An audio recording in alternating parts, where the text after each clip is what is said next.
Well, I'm going to show you guys the quick and dirty way to do it, but at the same time, try to give you guys some understanding of how it can be beneficial. One of the things I did here on Dusty's comments today is, being unique, being different. And, that's always very important. And the other thing that I saw on that as well is that you also be quick, because 9 times out of 10, people who are maybe fighting for the same listing or whatever, they're not quick. They don't give them any numbers. They don't give them anything.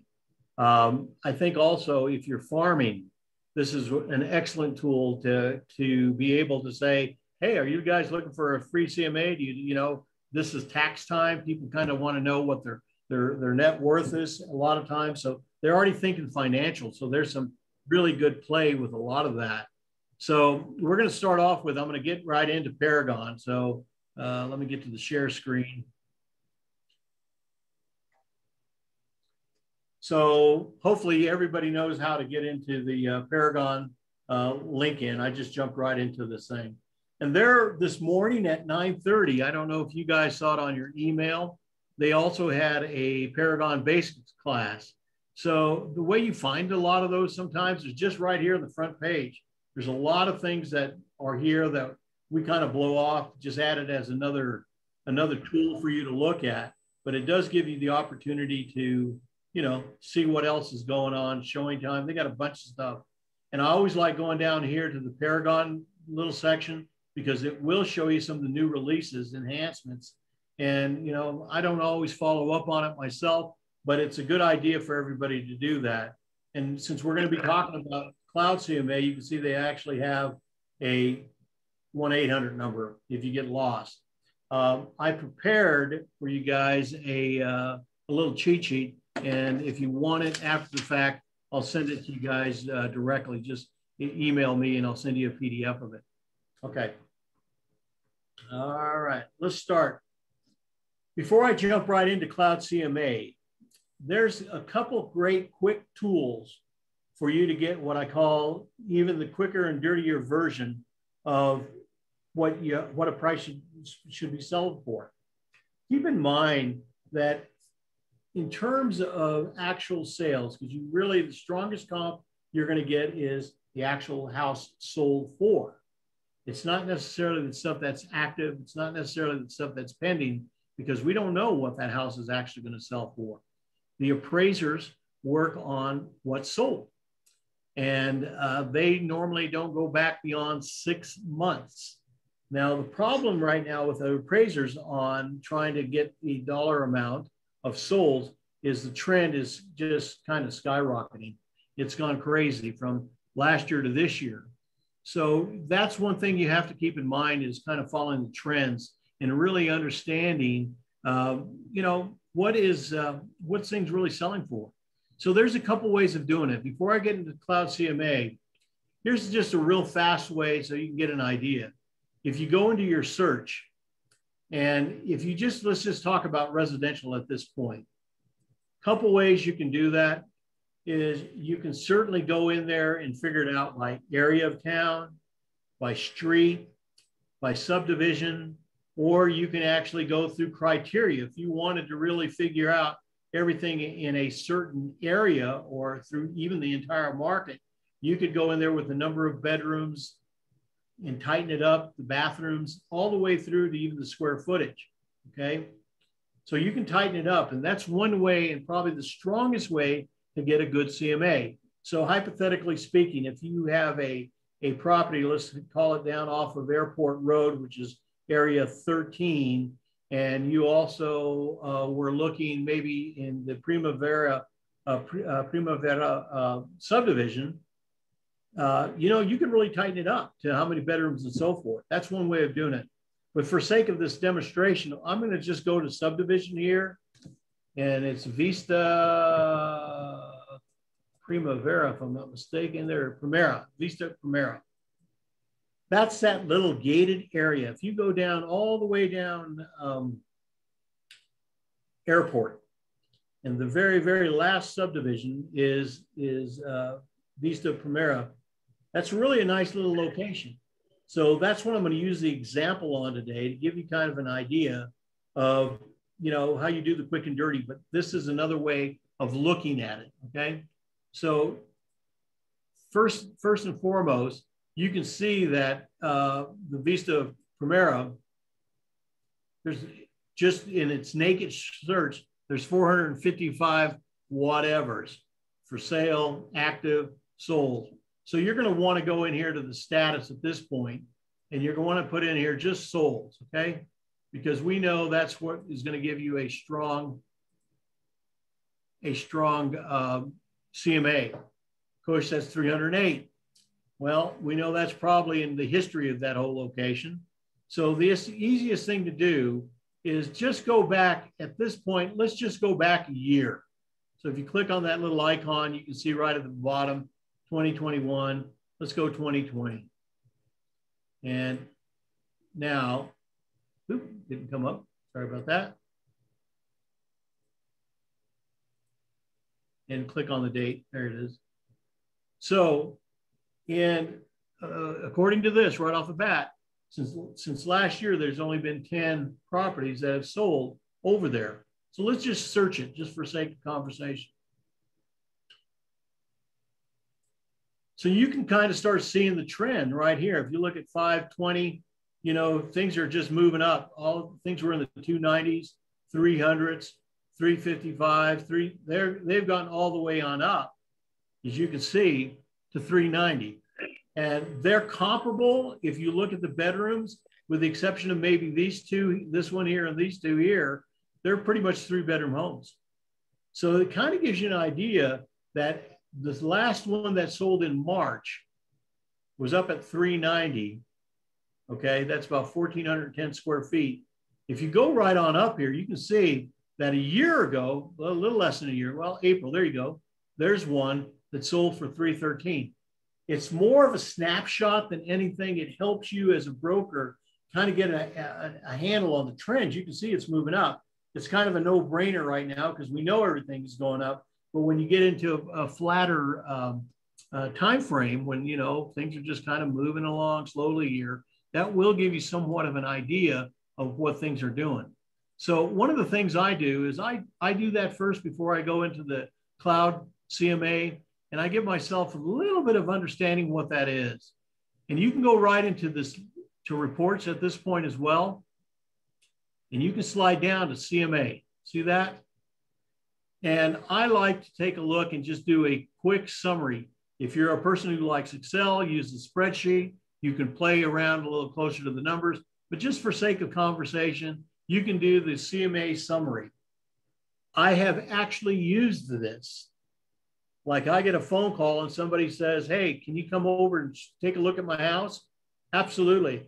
And I'll find out their subdivision or their neighborhood, and I will actually take this with me in my notebook to say, okay, let's see where these guys fall in comparison to the other properties. You can actually even print this if you need to. This is just like a quick statistic of that neighborhood or that subdivision. And you can see right off the bat that, you've got a median price of 347. You got a high price of 390. You've got a minimum of 315. And you can see you've got an average of 345. So massage those numbers based on the total of square foot or the bedrooms or whatever. Here's the other one that I just saw here is look at the sales and percentage of listing price. I would suspect these are all within this past year, 100%, 100%, 100%, 100%. Here's one up here that sold for 103% over. So they were 3.45% over the listing price. In the olden days, you were lucky if you could stay within that 5% margin. You're a pretty good statistician if you could stay in that 5%. So all of a sudden, if you could sell a house at 95% of the listing price, you were doing well. Well, in this market, based on what we have going on, you can see that we're selling at the minimum of asking price. All right. So that kind of gives you a little bit of a snapshot. You guys have any questions relating to that at this point with that particular scenario before we go into Cloud CMA? So Tom, you literally, because you pulled that report and then you just literally just went over to reports and the drop-down screen and did the summary. That's all I did. Okay. That's all I did on that one. That's easy. Okay. That's an easy one. And, you know, when you really get proficient with the Paragon and you're doing floor time, you may get asked because, well, I don't really know what my house is selling for. Well, I can tell you this: in your neighborhood, you know, the average selling price right now is about, you know, depending on the size square, about $346,000. What? You know, I'd love to make an opportunity to come on over and give you a full-blown CMA. This gives you that insight to go and get that door. And it's no different than what Dusty was talking about. You know, what are we looking for? We're looking for listings right now. Why? I always say when you have a listing, you're guaranteed half that income. He went further in his conversation today and said, when you are in that listing mode, you're not the guy driving yourself crazy, showing buyers all over town. And right now, if you've got 10 buyers, they're driving you crazy because they want to see everything that's coming on the market. And there's not a lot. So we've got to shift our mentality to go out and get the listings, because if you got the listings, you're going to sell it in this market right now. Okay. Okay. I'm going to get out of that one. Now we're going to go on over to the Cloud CMA that didn't work for us last week. So hopefully everything will work for us this week. Okay. So if you go first on over to resources, there's our key thing there. And you scroll down to Cloud CMA. It should open up if everything is going well for us today. Take its time. There you go. Everybody should be seeing recent reports and so forth as well. So I'll just do this just to show you guys how much I use it. There's CMAs that I've done probably in the last couple of years, if even that many, maybe this past year. And they work because they're a tool that you can give yourself a little better presentation than just kind of, you know, run of the mill. I happen to create my own stylized cover. I'll see if I can find one here that you may want to do on an 8.5, 11. Maybe you want to use, you know, publisher or a photograph or whatever. That kind of dresses it up more than what they give you. I make it a point of putting it into a vinyl sleeve or, you know, a spiral notebook kind of thing. So if you can present it to them, it's even better. That's that uniqueness that you want. This tool, if anything, gives you that, what I believe, the opportunity to go see them at their house. You can email it to them, but you always have the potential of them maybe never calling you, maybe not liking it. My script has always been, look, I can create a CMA for you, and I'd like to go over to your property and make sure that, you know, I've got it right. I hope that maybe even my CMA is going to be lower than what you think it should be selling for. That gives you an inside track to checking things out. So you're going to start off. Oh, one of the things too that I do, if you do get a lead and they call you and say, hey man, I just got your email. I would love the fact of you, or whatever marketing tool you're using. Let's say you're farming and you're using direct mail card, and you go out and, you know, on the back of your 3x5 postcard. I know, Craig, you've been really very successful with your card, saying, I would like to provide you a free CMA. Wouldn't you like to know what your property is worth? Those are the things that people are going to call you on or email you on. Or you may even go further and say, you know, please go to my landing page where you gathered that information. That's some of the conversations that Ray's been working with all of us on in terms of farming. So my belief is I can get my foot in the door, I can sell them.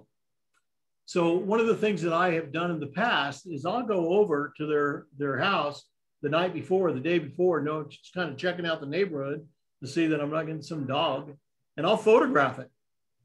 I'll take a picture of the exterior of it. And when I do that, I will upload it to my computer to make sure that I have a photograph to use on my CMA. And I'll show you where that shows up in just a second. Okay, for sake of conversation, we're gonna go ahead.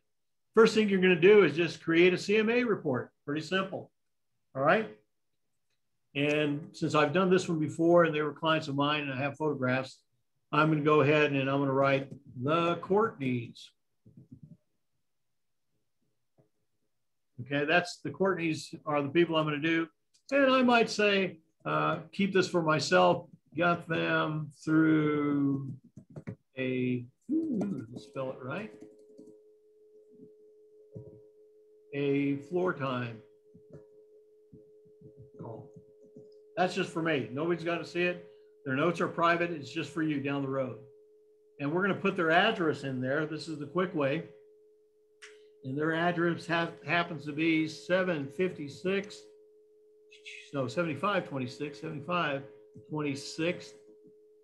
Cma Loop.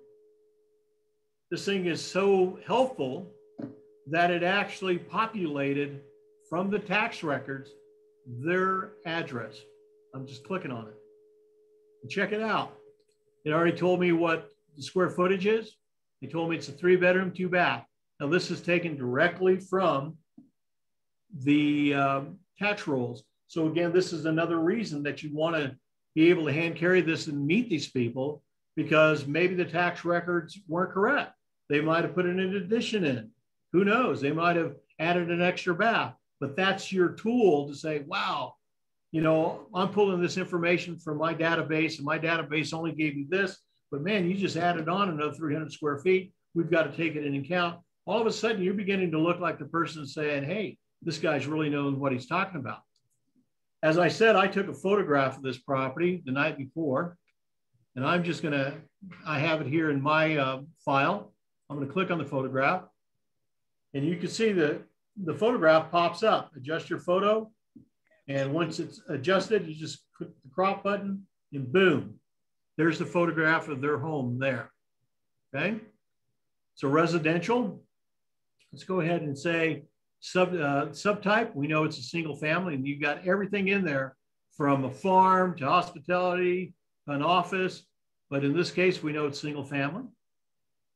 I might even click on the advanced info. They said the house was built in '93. It's on the lot size. Gave me the actual tax number. There's one. I know this has a 2-car garage. That should add some value. If you remember how we get back to looking at the area map, I know that for me, it's the area map is 13.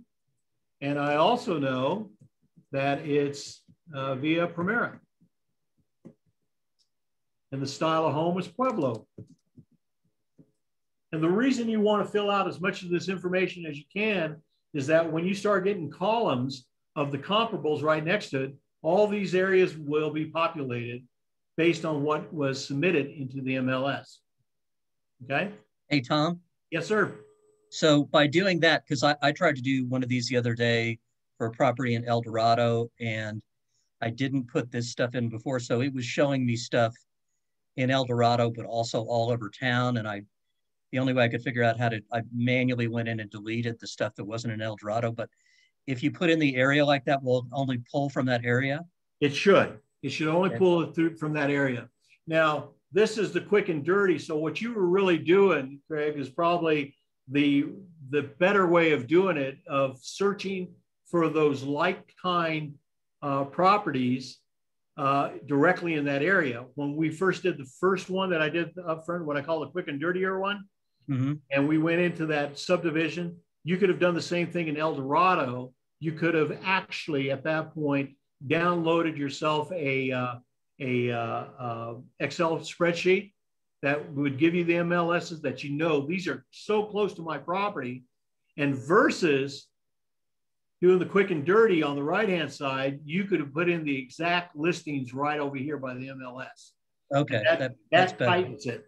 But for this presentation, I'm just showing everybody how easy it is to use. The next presentation, I would have done the same, of put the exact MLSs. So if you know, like in Vista Primera, that is actually a 2-bedroom and that's all it is, you can tighten it up. And you want to do that.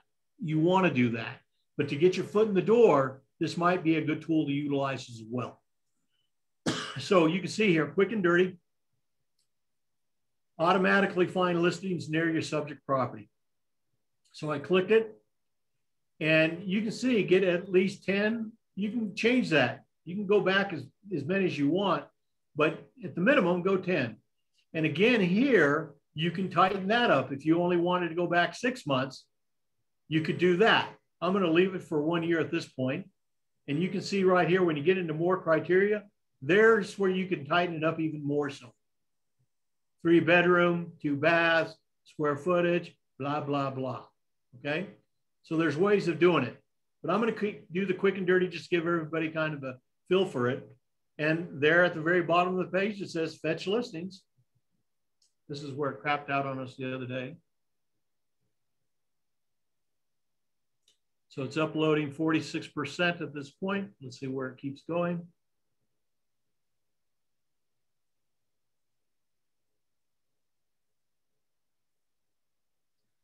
Bear with the computer. And there you have it. This shows you the map of all the properties within that area. And this was kind of an easy one, I will confess. And where you were out there in El Dorado pulling everything else out, this can, you know, you might just want to hit just El Dorado, that as a subdivision. You just may want to hit just that area. But this is a quick one because there you go. This is that Vista Primera. That's all that's in there. The property is very comparable. So you can see it gives you kind of also a little bit of, you know, license here, because we kind of have an idea, because you're going to look, you can see all these little check ones. Those are the ones that probably happen in a year, but it's going to go even further down, probably to properties that sold maybe a year, year and a half down here. And you can follow those trends, or you can add them in there if you wanted the whole thing. Try again to look in your regular search to really kind of compare the house. So if you do that drive by the night before, and you kind of see it's maybe a little shabby, maybe it needs paint, maybe it needs a lot more love, maybe there's 2 cars put on the front yard on blocks, well, you know you're not going to get the highest number, right? So you can really kind of tailor even this quick and dirty maybe to the lower side. Or if you go by and the house is freshly restuccoed, it's got brand new windows in it, it's looking great, well, you can go the other way and say, hey, let's go to the upper end of this thing.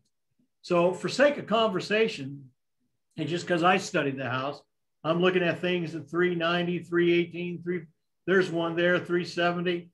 I may just go in there and say, okay, I'm going to set the price for sake of conversation. I think it's probably going to sell for $375,000. Okay, that's just kind of looking at the numbers. Okay, I'm willing to take it on for 375. You know, and it also kind of gives you a little bit of a script when your clients say, wow, we really wanted to sell it for 390. Okay, well, let me take a look. Let's take a look at that Arapahoe. Wow, okay, well, they got more square footage. Let's figure that out. You know, or, you know, they look at another one in there that says, oh, you know, I was thinking it was only going to be 335. Okay. All right, so you have those there. This is again quick. You can see right there, the last button on here say customize report. You can click on it. And this is what it's going to give you. It's going to give you a cover letter. Now I've gone in and I've already created mine. So more than likely, this is something that you're going to have to create. And it will save whatever you save from your original one. Here's just kind of a idea that I wrote way back when. And this, you can see, it says, Dear Mr. Trio, because that was the last one I did. So in this case, I'm just going to say, Dear Mr. Courtney, because that's my saved one. Blah, blah, blah. I appreciate your blah, blah, blah. Here I am. Part of the detailed copy of my personal marketing plan, whatever you may have. My goal is here is to satisfy correctly sell your fair market value, and I'm going to save it. Okay. So you can see that when you create your template, whatever you saved the last time is what's there. So be very careful if you're going to be doing kind of a mass of this, that you don't keep sending it to Mr. Courtney. You're not going to look too professional if you're sending it to Mr. Smith, right? Same thing. Here's my resume. It's just another word page that you can just go in there. This is who I am. Same photograph of that guy who looks like the realtor, his arms crossed. my background. Okay, I'm happy with it. And go all the way down through it.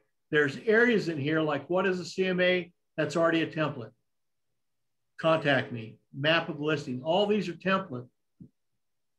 Don't let that scare you if you need to change things, because you can always go in and create a PDF and then create another PDF.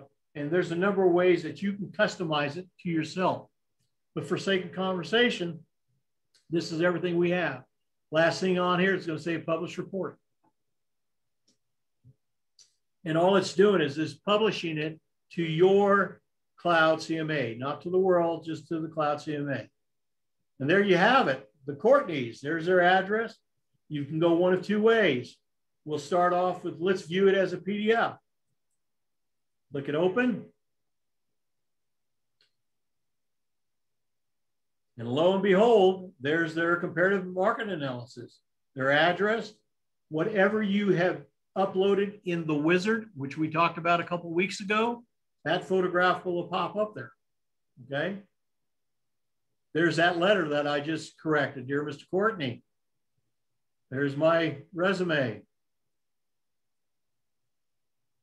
There's about Keller Williams.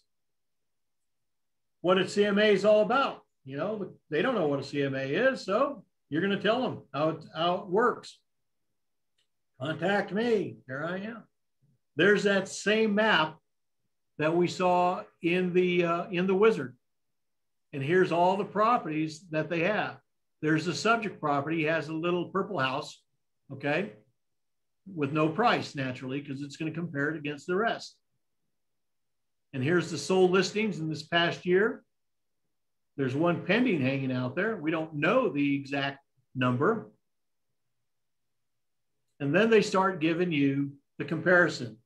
There it is, 1, 2, 3, 4. They know those are their neighbors, right? They know those are their neighbors.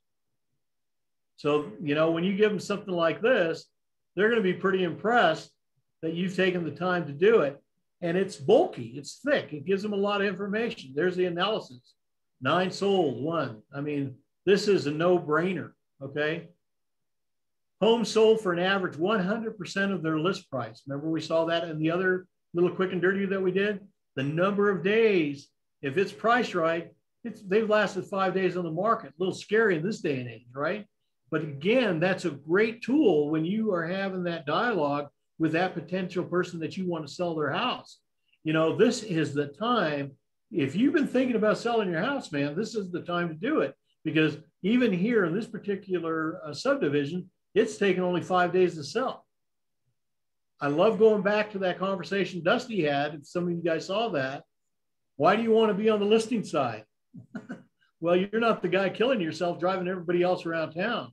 It's those buyer's brokers who are driving around town. And let me tell you guys, I never always thought like that. You know, it took me a long time to realize after I heard it over and over and over again, you want the listings, you want the listings, you want the listings.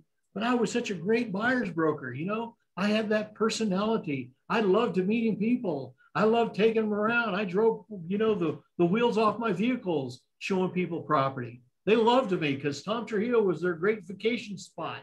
And I beginning to realize that every year they were coming back to Santa Fe and I was showing them the same properties. So it took me some time to recognize, wow, I get why those people are now listings. And if you read the wonderful book of Mr. Keller, and Dusty held it up again today too, it's all about listings, right? It's all about leads, listings, and leverage, okay? So on and on it goes. There's that suggested price.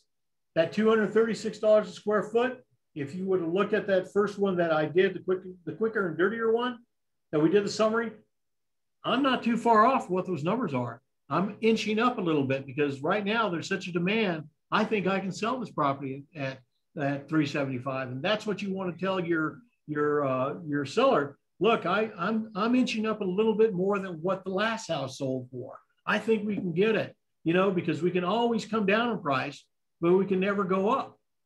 All right. And on it talks about my marketing plan that I have. You can customize your own, but you can see very simple stuff that I put in it. Sign and complete listing agreement, photo shoot, marketing materials, prepare your flyer, create your property website. I did single ones.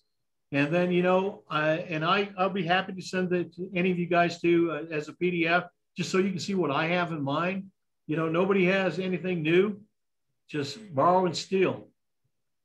Talks a little bit of how the commissions work. Okay, when you're doing that listing agreement, you can say, hey, Mr. Seller, don't forget, if another buyer agent comes in, I'm splitting the commission, but you're never going to be doing more than 6%. Or Ray says 7%. I love that. So there's some other stuff that they give you. It's bulky, and a lot of times I'll, depending on whoever I'm working with, I'll actually print this, okay? And then I may even take sheets out. Or like I said, I may do my slick cover that I have, that's done in the glossy ink stuff, put it together, and it looks real good. All right, let me go back. Hey, Tom, it's Craig. I've got a question for you. Yeah. So when I did one of these, that same property, in El Dorado, so I made the mistake of then downloading this and saving it in a folder, and then it was too big to email because it had all the photographs. So by doing this and sending it from the cloud, will it email the whole thing then? Because I wound up having to take pages out. I think it would. There's the sharing opportunities to do it. So, you can email the report, which is the PDF. Yeah. The other thing you have here, and this is the next part, if the people are electronically savvy, you can just send them the link. Okay. Yeah. So, practice which way works, because this is another one. I know that there are the brokers out there who are really into doing the presentations on their iPad. It's kind of slick. People like that. So, it's the same report. The difference being is it's all right here in front of them. There's that same thing I did, right? That's all it is. Mr. Trujillo?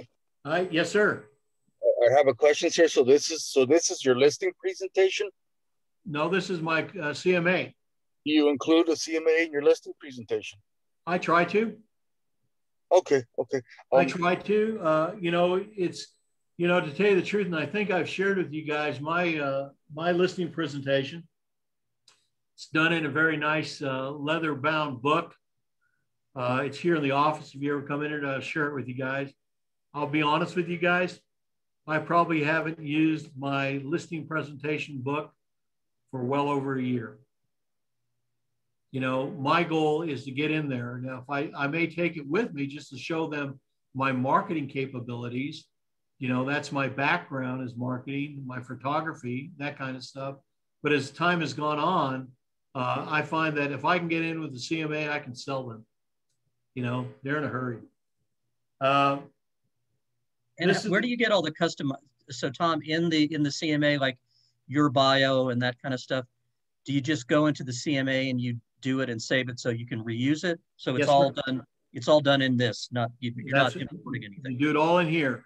It's very simple, and you can put your photograph in there. It's kind of, to some degree, it kind of reminds me a little bit of some of the stuff that we have in Command. That if you wanted to do a bio with your photograph in there, you can do it in Command in their properties, but you can do it here as well. So it's just kind of playing with it a little bit. Insert a photo or whatever you may want to do. I liked one of the comments that Dusty said again today is be unique. And when you're doing this cloud CMA, you do want to create some unique features in it. Why? Because we have 800 other brokers who, and I doubt they do, but who have access to the same CMA. Now it may say Santa Fe Properties on theirs versus ours, which says Keller Williams, but there's resemblance to that. So where you really stand out is on your bio, maybe your resume, those kind of things that make you unique. And again, like I said, I prefer hand delivering my CMA because it gets me into that front door. And once I'm there, then it's up to me to be able to sell this stuff. But in that respect, that's where a person who's very good with their iPad or whatever, they may want to take this in there. because, you know, here it is. You're giving them a presentation of the comps, looking right at it. So Tom, I have a question. Yeah. How do you handle once you've done your CMA and you present it, and say the client is say you say 375 is what you're suggesting, the client is insisting that they want 420. Well, what do you do at that point? Well, there's a couple things you can do. Your numbers will speak volumes. I'll give you a perfect example. I had you guys heard me talk over and over again about my dirt farm, right? That I had.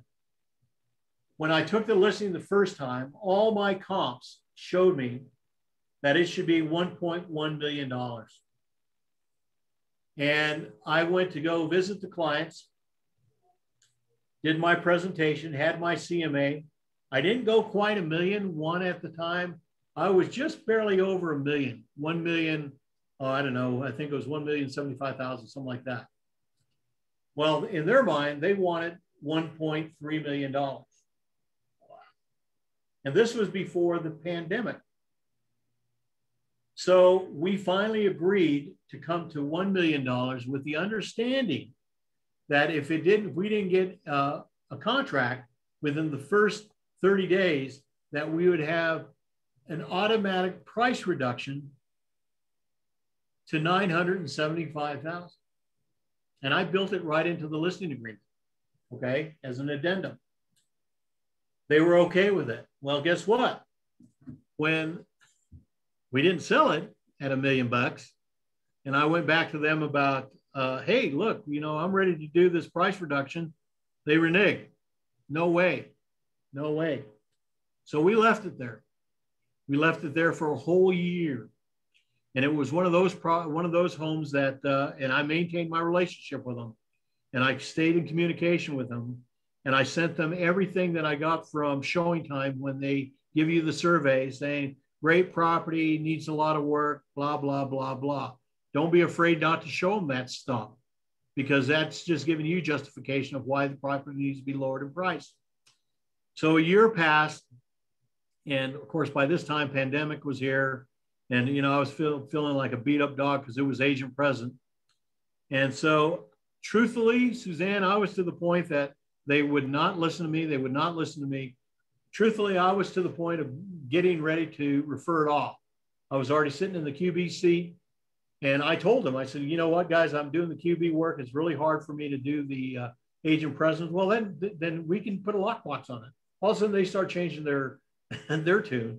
And I said, you know, guys, to tell you the truth, I said, I don't think this house, we need to get below. I told you guys 975. We had an offer last year for $900,000 cash, no contingencies, no appraisal, no inspection, with the exception she just wanted an engineer to make sure the foundation was good. And they walked the deal. 900, I could have shot myself. And I said, we had one offer on paper for 900, had a couple of verbals from somewhere from 900 to 950. I said, I think this house would sell for 950. So I even lowballed them from what I originally wanted to list it at. We went back and forth and we agreed that we would sell. They wanted, okay, bottom for us is 975. I said, well, bottom for me is 965. And I listed it at 965. Within the second day, with that new price, we got an offer. And I had two other offers in the back door ready to come in at full price. End of the day, we got, and the house needed love, man. I mean, it was an old farmhouse that just needed love. If you ever saw it, it was a great house. It was great property.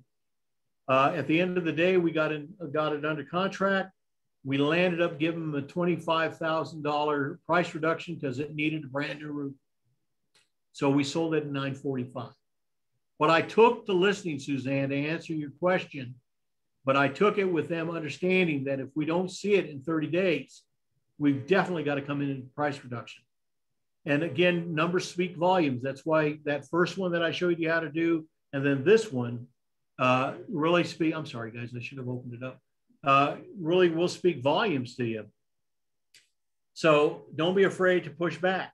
And if you get a listing on occasion, and let's use your example that they want it for 245 and your numbers will only show, 150,000. Well, then you can ask yourself, am I buying a listing? Because what you're doing is you're going to spend money and time to maintain that listing. Not always a bad thing, because sometimes you might have that listing at the high price that nobody's going to buy it, but it might be on the corner of, Agua Fria and St. Michael's or St. Francis. That's buying a listing because your sign's hanging there all the time. So in a busy neighborhood, sometimes it's not all bad. And I've taken listings that I knew weren't going to sell. But remember that when you take a listing at a higher price, you're going to work twice as hard to try to get that listing down. And it's this ongoing battle that you have with the seller to get that price down. So don't get ugly and nasty with it, because that's their number. And you just keep going back. Well, this was the number you guys wanted me to put it at, and I told you that, the numbers didn't justify it, but I'll hang in there with you. I'll hang in there as long as you want. That's what I did with the dirt farmers. I'll hang in there. It was a family of 6 and everybody had a vote. So it was an uphill climb all the time. But at the end of the day, when I got my $24,000 commission, I got over it real quick. So. May I ask a question, please? Yeah. So it's hard. And it's hard when the CMA is nothing more than a tool. It gives you a perspective of what these things can sell for. I know, Robert, you had been working through some properties, and there's nothing wrong with them that were in total disrepair. I mean, they were condemned. Well, you can look around that condemned neighborhood and kind of get an idea of, what a good quality home would be, that there's still a potential trend there. Somebody may look at that house and go, well, you know what? This is the ugliest house in all of Albuquerque, but man, the neighborhood is nice and I can go in there and fix it up. Now, you're not going to get top dollar for it, but at the end of the day, they have a potential trend property that they can increase the value and, repair it and flip it out. So, people have made a lot of money doing that a lot of times. So, everything sells at some price, and that's just what we do for a living. Regards to your listing that you took, so you used an amendment or an addendum when you said you built it into the contract for the addendum. Automatic price? They're addendum, but as you all know now, the contract says addendum amendment on it, so that people like me who don't know the difference, we don't get in trouble because it's all the same. Okay, so why did you not exercise the price reduction to maintain the relationship? Is that exactly correct? To maintain the relationship, because they were so insistent, and I was in a scenario there, Robert, that I was dealing with 6 members in the family, although I had a primary spokesperson. And I always urge you guys, if you get into those kind of scenario, that you have a primary who can make the call. And in this case, the daughter of the deceased owner, she would take a poll with her brothers and sisters, and it was a deadlock. 3 said, yeah, let's go the reduction. And the other 3 said no. So I was fearful of losing the listing at the time, saying, well, if I say no way, they may say, okay, we're gone. So, it just becomes a value judgment if you say, well, all right, let's try it for another 3 months. But I will admit, after a year of doing this, I was pretty beat up and pretty tired, that I was real close to just referring it out. Ironically, the 3 people who always supported me, the 3, really knew they're the ones who lived here. The other ones lived in other places in the country. And they're going, no, this guy's a great broker. He busts his butt. He shows up. He does open houses. We're not going to walk away from him. And they were able finally to persuade their brothers and sisters, hey, let's listen to him and listen at 965. Okay. One more question. So at any point, did you remind them, especially when you had an offer, did you remind them that you could have exercised that? Well, I never beat them up that I could have exercised it. But I did tell them, look, guys, there was a reason that I really wanted a price reduction, because we're real close to the number. So in the end, however, think of it this way too. The sellers also won, because I was willing to really, I was putting the pressure on them big time when I had that $900,000 offer on the table with limited contingencies. Let's go, let's go, let's go. And they didn't let me do it. At the end of the day, they landed up getting 945. They walked out the door at 945. So I won too because my commission went up $45,000. So we're not always perfect, right? Thank you. Okay. Any other questions on that? So that's kind of the quick and dirty, guys. And Craig, I really appreciate your comments about your numbers were all over the place. Ray and I were chit-chatting about that a little bit about the quick and dirty earlier too. You know, you have to be able to substantiate those quick and dirty. So if you have a 3-bedroom, 2-bath house that is just top of the line, well, go deeper into what's sold and just don't take it at face value that the quick and dirty is the right way to go. It's a good tool when you're moving quickly, but at the same time, you always, always, always want to make sure that, you know, you can really justify your numbers there. Well, and I'll tell you, Tom, the other thing is I made the mistake of, rookie mistake of, I called this guy, got the property, got all excited, put the CMA together.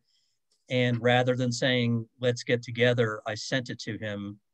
And I've called him a couple times and texted, and it's been crickets. And I should have said, it was a rental property for him, so harder to meet there, but I should have at least said, come to the office and let's go through this. Well, now I'm thinking I'm going to do an updated CMA with more bells and whistles and call him and say, I've got more information, but I want to meet with you. Right. And there you go, because, everybody and their mother wants to have a CMA, right? And you can spend a lot of your time creating CMAs if you're going to be sending them out. The plus is saying, it's kind of like when you make a doctor's appointment, right? You say, hey, I got to come see you, doctor. And the doctor says, okay, you got to come into my office to do it. Well, that's him taking care of you. You're the doctor of real estate, man. I'm not just going to send you the diagnosis without me having to, check you out. I want to see what this house really looks like. It's worked for me. Other people have been successful just sending them out. And they go by number. They go by the volume. How many of these CMAs you can turn out? It's doable. But, if I'm going to spend the time putting together a CMA, and I get, as you found out with the quick and dirty way, is you're going to get in deeper. You're going to find out, yeah, man, this is it. I'm going to drive by the house. And if I have the ability, I set that schedule out, not for the next day. I'll go 2 or 3 days and say, hey, man, my schedule is really so full right now, but I'll tell you what, I would like to come out and see you. Today is Tuesday, right? I want to come out and see you on Friday.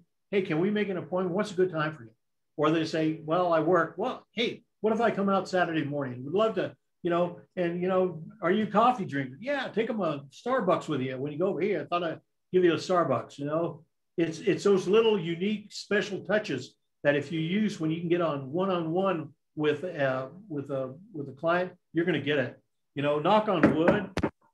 I know that if I can get in to see the client, I will win.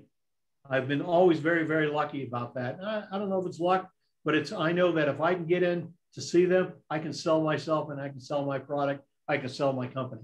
So keep that in the back of your head when you're there. I think, let's see if I got that right. Yeah, and I'm going back to Dusty's stuff that says your business is your database. And the one thing you've got to sell above everything else is yourself. Because if they have confidence in you, then you're going to take that listing and you're going to do it. One other last comment on this as well. The other places I use the CMA, believe it or not, is my buyers. So I've got a buyer and he's looking in a neighborhood. The buyers, they're also saying, oh man, going back to the reverse of what Suzanne said, they go, oh, this is just so much money. Well, let me just do a quick CMA of this subdivision. Look, check this out. In the last 5 transactions, they've been selling at 100% or more. So don't be fearful if you're sitting here going, because if you're not going to buy it at 100% in this market today, you're not going to get it. It's as simple as that. And if you've been on the buying side, you guys are knowing that pain. And it's painful because we have that blood in us that we always want to negotiate. We say, oh no, you know what, let's not give them full boat. Let's only give them 125,000 versus 130,000. You know, we feel that, but in this market right now, man, you better be looking, if that house is at 125, 135, you better be looking at it at 140 if you're even going to if you're even going to get in the game. And, you know, that's where escalation comes up and all that stuff. And most recently, the brokers who have walked away from escalation are winning. And I predicted this because their clients are saying, well, let's go ahead and say, we'll give you $1,000 more over the highest price, up to $250,000. When they tell me that, I said, well, if you like it, let's buy it at $250. Let's knock everybody out.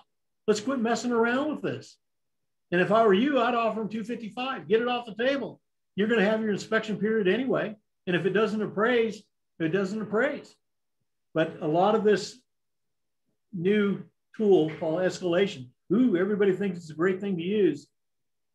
I'm not buying it. I'm kind of like Ashley Martin, who says, do your best. That's what it is. See how it works out for you. All right. Please ask a question. Yeah, sure, Robert. Okay, so it's not exactly on topic. It's a little bit of a variation off topic. So so you're talking about the purchase side.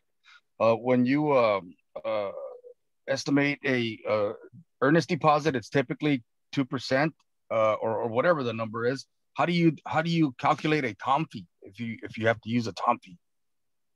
Well, the tom fee really was designed not to ever be over $500. Just so you know. Okay. Now people have been utilizing it. And I saw one come in the other day at 2,500. Now keep in mind the house was in Las Campanas, and people have figured out that the tom fee is pretty hot. That the market's pretty hot.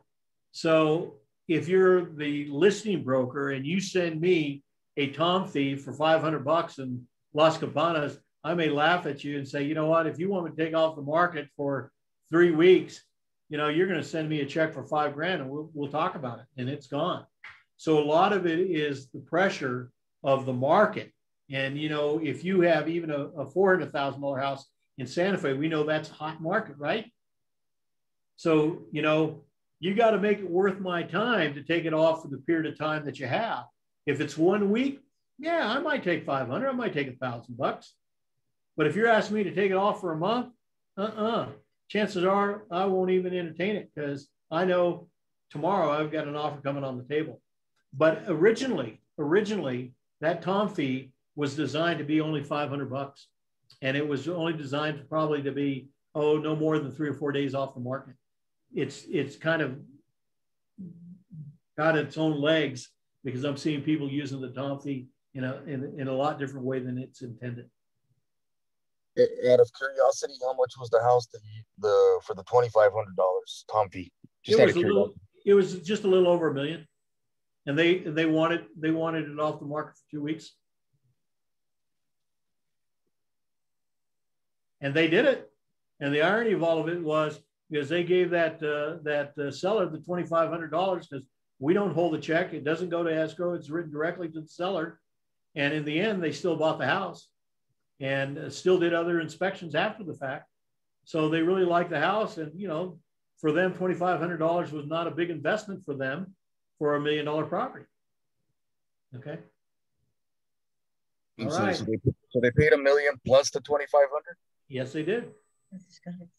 Yeah, because the tom fee has nothing really to do with money in escrow, has nothing to do with commissions, has nothing to do with anything, except you're basically saying, Mr. Seller, we would like to you to take that property off the market for us to do our due diligence, and we're going to give you a gift of $2,500, and we still may or may not buy your house. And they move forward to buy the house. So, you know, the seller pocketed $2,500. It's pretty sweet. Okay. Did that help you guys any? Okay. Yes, absolutely. That was great. Thank you.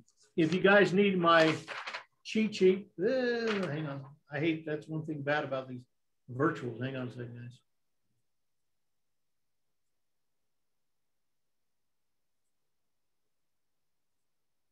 All right. If you need my cheat sheet, I've got it. I can send it to you guys on this. And if you want a copy of that CMA that I just did, so you can look at what mine looks like, just email me so I can, or text me and I can get it to you guys. Okay. Very cool.